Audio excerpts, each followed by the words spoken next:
¿Qué tal, apreciados amigos? Un feliz sábado para cada uno de ustedes. No me fue posible publicar este bosquejo en los días previos o con más horas de anticipación, pero igual espero que de alguna manera sirva para los propósitos que ustedes crean necesario. Estamos ya en la 11ª lección. Hemos estudiado el libro de Deuteronomio en el resto del Antiguo Testamento y, como ya anuncié en este video, lo que estoy presentando es una propuesta para bosquejar este estudio.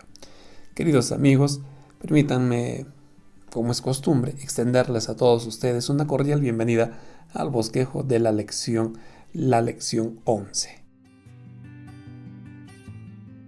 Creo para nosotros ha quedado claro que el libro de Deuteronomio es un discurso que presenta Moisés y posteriormente él lo escribe.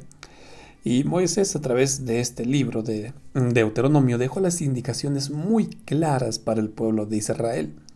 Sin embargo, lo que Moisés escribió no solo es relevante para los israelitas de ese momento, sino, en primer lugar, para las generaciones que iban a venir y, en segundo lugar, para nosotros.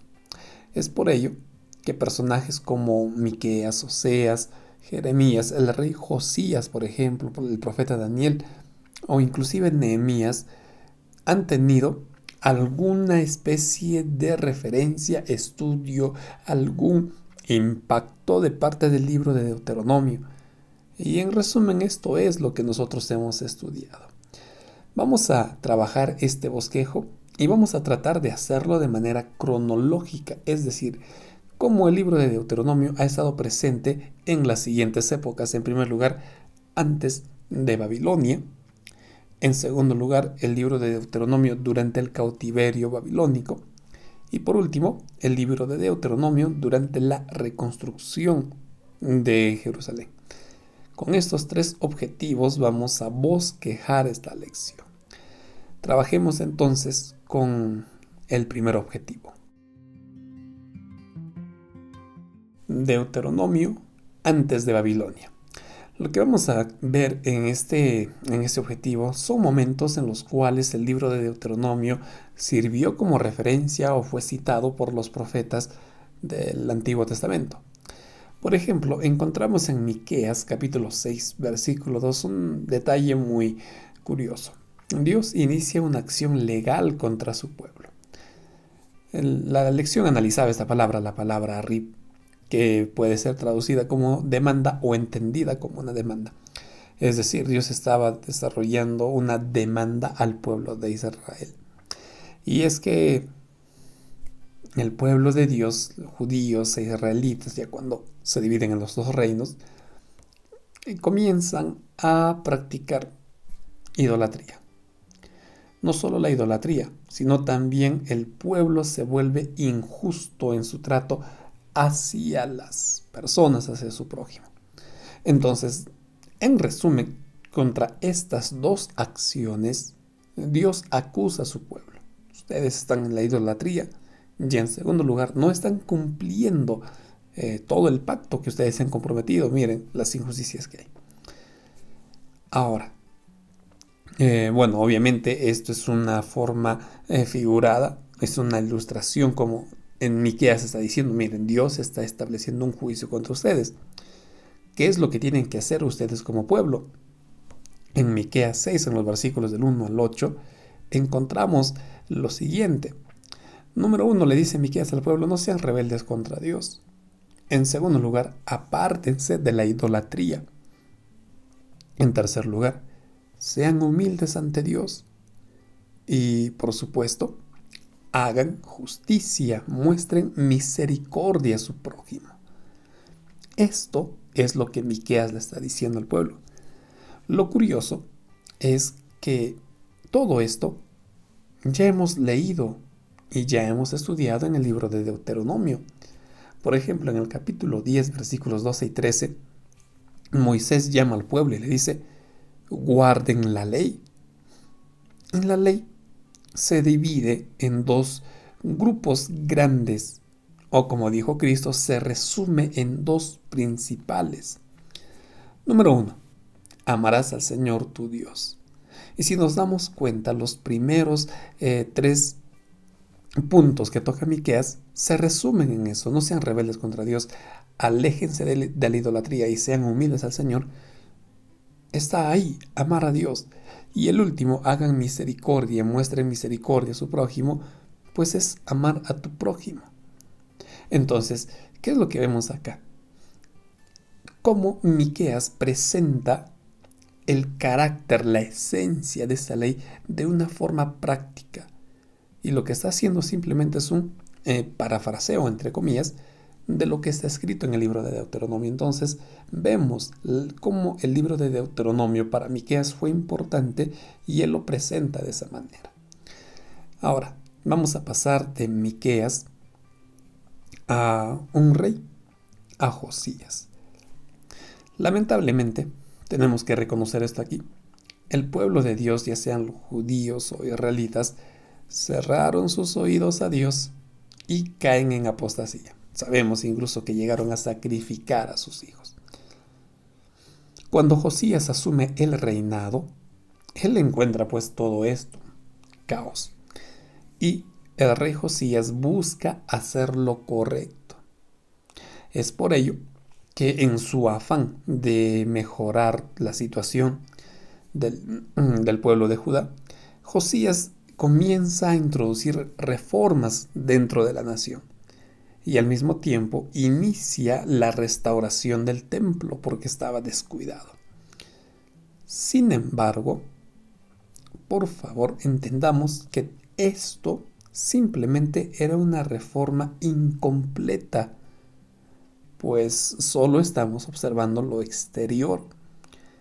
Y con buenas intenciones, con deseos de mejorar, no cambiamos y nunca va a ser suficiente. ¿Qué ocurre acá?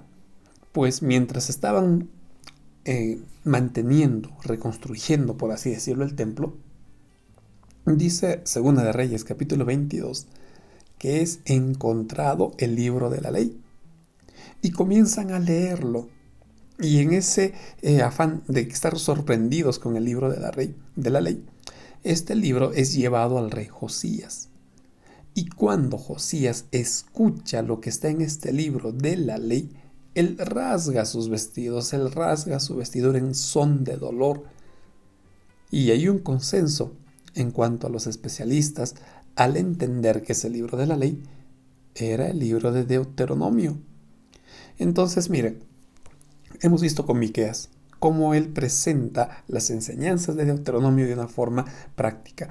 Ahora, el rey Josías siente el impacto, el rey Josías siente pues el llamado que Dios está haciendo a través del libro de Deuteronomio. Él siente la situación pecaminosa, se da cuenta de la gravedad de la situación y rasga sus vestidos. No solo él muestra dolor. En el capítulo 22 leemos que él comienza una restauración espiritual. Reconoce sus pecados y los pecados del pueblo mostrando dolor. Y por supuesto, en el capítulo 23 continúa la reforma, pues elimina la idolatría y él busca agradar a Dios. Entonces miren, Josías comenzó con una reforma externa, pero eso no era completo. Y él introduce una reforma espiritual. Ahí recién podríamos decir que la reforma fue completa. Por un breve tiempo el pueblo de Judá entendió la gravedad de sus pecados y buscaron hacer lo correcto. Todo esto gracias a que Josías escuchó el libro de Deuteronomio. El impacto que generó Deuteronomio en el rey Josías pues es grande. Tristemente, a pesar de todos los intentos hechos por Josías, el pueblo se mantuvo en su rebeldía contra Dios. Y aquí encontramos al profeta Jeremías, que también fue con tiempo con Josías. Algunos años después inicia Jeremías su ministerio, pero Jeremías pues ya es un profeta que estuvo en los momentos previos a la conquista babilónica. Jeremías hace muchos llamados al pueblo. Y entre uno de esos llamados dice, por ejemplo, Jeremías 7, versículos del 1 al 7, lo siguiente: si ustedes confían y obedecen a Dios, entonces van a poder morar en estas tierras. Lo mismo, solo que en sentido contrario, dice Deuteronomio 4, versículos 23 al 29. Si no confían en Dios, si desobedecen a Dios, entonces serán expulsados de esta tierra y quedarán esparcidos en tierras extrañas. Es lo mismo, solo que Jeremías les dice, miren, ustedes van a seguir heredando esta tierra si confían en Dios, Dios me va a tener su promesa y van a seguir prósperos acá. Mientras que Deuteronomio les dice lo contrario, es decir, si ustedes desconfían, serán llevados cautivos y dispersos, lo que finalmente se cumplió. Jeremías hizo muchos llamados, pero a pesar de esos llamados, el pueblo sería reacio al mensaje de Dios, rechazando el mensaje de Jeremías. Bueno, en realidad no era el mensaje de Jeremías, era el mensaje de Dios. Pero nosotros somos así. Creemos que rechazamos al profeta, creemos que rechazamos el mensaje, cuando en el fondo estamos rechazando a Dios. ¿Y cuáles fueron las consecuencias de rechazar a Dios? Pues la conquista y el exilio, es decir, se cumplió. Dios había sido claro, si ustedes no obedecen, si ustedes no cumplen con la parte que corresponde, en consecuencia, lamentablemente van a ser expulsados. Y eso es lo que pasó. El pueblo judío fue destruido, conquistado 3 veces. Babilonia conquistó Jerusalén, la destruyó. Y fueron pues llevados exiliados a Babilonia. Otros huyeron, pero al final fueron dispersados, por así decirlo.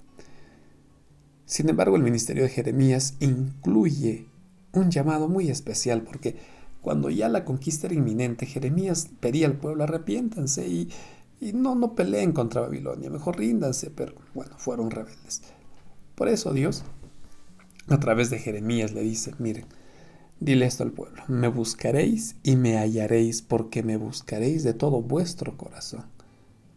Y estas palabras nuevamente forman un eco de lo que ya estudiamos en Deuteronomio 4:29, por ejemplo. Mas si desde allí me buscares al Señor tu Dios, lo vas a hallar si lo buscas de todo tu corazón y de toda tu alma. Es obvio que es Dios quien sale a buscarnos. El llamado sería más bien: déjate encontrar por Dios, abre tu corazón. Pero todo esto simplemente muestra el amor de Dios, que a pesar de la constante rebelión, el Señor le dice: arrepiéntanse. Hay un llamado al arrepentimiento que muestra Jeremías, y obviamente un llamado que involucra la salvación. Entonces, queridos amigos, Jeremías, Josías, Miqueas, Oseas, son personajes que han tenido pues un contacto, una relación con el libro de Deuteronomio, y sus enseñanzas han quedado plasmadas en sus obras. Esto incluye amonestaciones, esto incluye llamados de parte de Dios, esto incluye un mensaje de salvación, que es lo que presenta finalmente el profeta Jeremías. Todo esto ocurrió precisamente antes de la conquista babilónica. Vamos a ver ahora la siguiente etapa y la importancia del libro de Deuteronomio.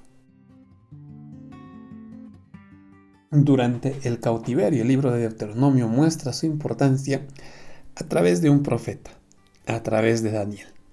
Personalmente, yo quedé sorprendido que Daniel tuviera pues esa o mostrara la relevancia del libro de Deuteronomio, ya que normalmente yo relacionaba a Daniel con Jeremías. Pero sí hay indicios de que Daniel conocía muy bien el libro de Deuteronomio, y es que leía no solo Jeremías, él leía todo lo que eran las escrituras del Antiguo Testamento hasta ese momento. Cuando Daniel recibe la visión de las 2300 tardes y mañanas, él queda muy confundido, pues el tiempo de los 70 años del cautiverio ya estaban por ser cumplidos. Jeremías había dicho eso. Entonces Daniel entendía que ya en breve tenían que volver. Sin embargo, el ángel le dice: no, van a pasar 2300 años hasta que el santuario se purifique. Eso confunde a Daniel y bueno, Él no tiene la idea clara, él no tiene el panorama muy claro. Es por eso que él decide orar. Después de toda esa visión, en el capítulo 9, él decide orar a Dios y le pregunta al Señor sobre esta visión, pero al mismo tiempo Daniel reflexiona porque había leído el libro de Jeremías y ya hemos visto que Jeremías tuvo mucho que ver con el libro de Deuteronomio. Las enseñanzas de Jeremías en muchos aspectos se basan en Deuteronomio, y entonces podemos deducir que Daniel con ambos libros saca conclusiones correctas. Pues, por ejemplo, los versículos 11 y 13, él reconoce que se alejaron de Dios y pecaron. Daniel es consciente y él manifiesta, él reconoce esa situación. No solo que se alejaron de Dios, también Daniel reconoce y entiende que el pueblo judío estaba viviendo las consecuencias de su pecado. Y esto está, por ejemplo, en Deuteronomio 31:29. Si ustedes no cumplen, entonces va a pasar todo esto. Y Daniel entiende muy bien esto. Es decir, la oración de Daniel da a conocer que él entendía la situación del pueblo porque había comprendido muy bien el mensaje de Deuteronomio. Él sabía muy bien lo que decía Deuteronomio. O como la lección lo diría, Deuteronomio le dio a Daniel y a otros exiliados un contexto mediante el cual entendían que el mal que sobrevino al pueblo no era solo un destino ciego, puro azar, sino los frutos de su desobediencia, tal cual se advirtió. Daniel, por supuesto, ora, pide perdón por su pueblo. Y bueno, sabemos el resto del capítulo 9 que el ángel Gabriel viene para explicarle en qué consistían las profecías. Pero lo que estamos observando aquí es cómo el libro de Deuteronomio ayudó a Daniel, cómo el libro de Deuteronomio clarificó el panorama para este profeta, y él comprende, junto con Jeremías, con los escritos de Jeremías, pues que tristemente estaban viviendo las consecuencias de toda su rebelión. Esto pasó durante el cautiverio, esto confortó el corazón de Daniel de muchas maneras, y él continuó con su ministerio. Vamos a ver ahora la siguiente etapa dentro de toda esta historia. El libro de Deuteronomio durante la reconstrucción o después del exilio, porque esto ya ocurre cuando los judíos comienzan a volver gradualmente, aunque no todos, porque hubo un buen grupo que no quiso volver a Jerusalén, decidieron quedarse en Babilonia o en donde se encontraba. Aquí aparece Nehemías, y una de las escenas típicas de Nehemías es cuando él ordena que el pueblo se reúna. Pues muy semejante a Josías, Nehemías, durante la reconstrucción de Jerusalén y el templo, entiende la importancia de la restauración espiritual. Nehemías comprende eso, por eso manda a reunir al pueblo, y dice en el capítulo 9, versículo 3, que él ordena que sea la ley leída ante todo el pueblo, que se presente la ley a todo el pueblo. Y el pueblo escuchó atentamente, muy posiblemente el libro de Deuteronomio, porque el Deuteronomio tiene un contenido compacto, breve y puntual de la ley. Y cuando el pueblo escucha dentro de la lectura el libro de Deuteronomio, ellos reconocen a Dios como el creador de todo. Por eso está la famosa expresión aquí, los cielos de los cielos. Y resultado de todo esto, dice el versículo 2, es la confesión de sus pecados, y comienzan a pedir perdón a Dios. El pueblo reconoce, entiende, esto no es casual, lo que nos tocó pasar no es casual, esto es y fue consecuencia de nuestros pecados, los pecados de nuestros padres, y comienzan a pedir perdón a Dios. Pero es interesante que todo esto surge a raíz de que Nehemías, muy posiblemente, no más que posiblemente, Nehemías extrae contenidos de Deuteronomio, pues por ejemplo en Deuteronomio leemos esa expresión en el versículo 14 del capítulo 10, de Dios son los cielos de los cielos. Y todo este cántico que se presenta ante el pueblo, pues llevaron a que el pueblo sea sensible a la voz del Espíritu Santo y reconozcan, confiesen sus pecados. Entonces, una vez más, observamos aquí cómo Deuteronomio estuvo presente durante el tiempo de la restauración de Jerusalén. Vuelvo a repetir, muy parecido a Josías. Josías inicia una reforma externa y culmina y completa esa reforma con asuntos espirituales. Nehemías hace lo mismo, comienza la reconstrucción de Jerusalén, pero le da importancia también a la reconstrucción espiritual. Pasemos a esta última imagen. Mire, la reconstrucción de Jerusalén hubiera sido imposible si no existiría esa restauración espiritual. Es curioso, porque cuando leemos Nehemías, casi todo el capítulo es un cántico de adoración de parte del pueblo a Dios. Es un momento solemne de reverencia a Dios. Pues de muchas maneras, cuando ellos compartieron el mensaje de Deuteronomio, el pueblo no solo se sintió motivado a pedir perdón por sus pecados, sino también a adorar a Dios.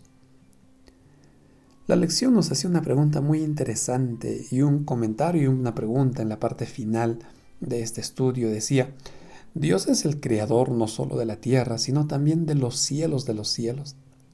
Y pensar que este mismo Dios fue a la cruz a morir. Y cuando pensamos esto, ¿por qué la adoración es una respuesta tan apropiada a lo que hizo Dios por nosotros? El pueblo judío en ese momento entendió que lo que estaban viviendo era consecuencia de sus pecados, pero la restauración también era obra de Dios y decidieron adorarlo. Querido amigo, ¿a qué te lleva el libro de Deuteronomio? ¿Qué te motiva? ¿Qué nace en ti a raíz del estudio que estamos teniendo el libro de Deuteronomio? También un profundo deseo de agradecer y de adorar a Dios. Sería muy bonito que nos compartas tu respuesta, pero lo que hemos observado hasta aquí es cómo el libro de Deuteronomio tuvo tanta relevancia en diferentes épocas y fue tan valioso el impacto que tuvo al punto que permitió la restauración, la reconstrucción de Jerusalén y por supuesto también del templo. Finalizamos este bosquejo con el resumen correspondiente. ¿Qué es lo que hemos aprendido en esta lección? Primero, aprendimos a confiar y a obedecer en Dios. Número 2, a caminar con Él y no buscar las maldiciones como lo hizo Israel. Y por último, pues la adoración. No dejemos de adorar a Dios. Bueno, esto por supuesto son 3 lecciones, 3 enseñanzas que yo rescato. Y estoy seguro que tú has aprendido mucho más. Finalmente, ¿qué tenemos que hacer? Pues enumera las lecciones que aprendiste esta semana. Luego señala aquellas que necesitas en tu vida y cómo las pondrías en práctica. Y por último, con la ayuda de Dios, comienza pues a practicar lo que has aprendido, lo que has seleccionado y que el Señor haga pues algo práctico, algo real, lo que venimos aprendiendo. Y ya estamos en las últimas lecciones. La siguiente lección titula Deuteronomio en el Nuevo Testamento, así es que, querido amigo, a seguir estudiando estos últimos temas y de paso nos preparamos para una nueva lección. De esta manera, apreciados amigos, presento y finalizo este bosquejo de la lección. Gracias por acompañarnos hasta aquí. Por mi parte, me despido con el deseo de encontrarnos en una nueva oportunidad y por supuesto deseándote muchas bendiciones.